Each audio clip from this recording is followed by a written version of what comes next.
কেমনে পশিল গুহার আধারে প্রভাত পাখির গান, না জানি কেন রে এতদিন পরে জাগিয়া উঠিল প্রাণ। ছোট্ট পাখিটি জানে সামনে কালবৈশাখী আসছে, তবুও সে বছরের নতুন আলোয় নিজের ডানা মেলে দেয়। জীবনের অনেকটা কাজ অসম্পূর্ণ রয়েছে জেনেও বৃদ্ধ তার জরাজীর্ণ শরীর নিয়ে বছরের নতুন সূর্যের রক্ত নেত্রের কাছে মাথা নত করে। স্বাগত জানায় নতুনকে, আগামী প্রজন্মের দিকে তাকিয়ে ভাবে এত দ্রুত কেন সময়ের গতি। একদিন মানুষ তিলে তিলে গড়েছিল সিন্ধু সভ্যতা, সে অধ্যায়ও চোখ বুজেছিল শেষের পাতায়।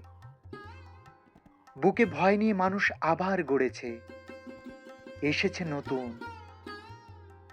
সৃষ্টি আনন্দময়, নতুন চিরবরণীয়। এভাবেই প্রতিদিন প্রতি বছরের শেষক্ষণে চোখ বুজবে পুরাতন, ফুটবে নতুন আলো। পুরাতনের বক্ষ ভেদ করে আসবে নতুন আলোকচ্ছটা। আমরা আলোক অভিসারী, দেব দূর দিগন্ত পাড়ি। জানি অন্ধকারও ভালো, যদি রাতের শেষে হাত বাড়ায় ভোরের নতুন আলো।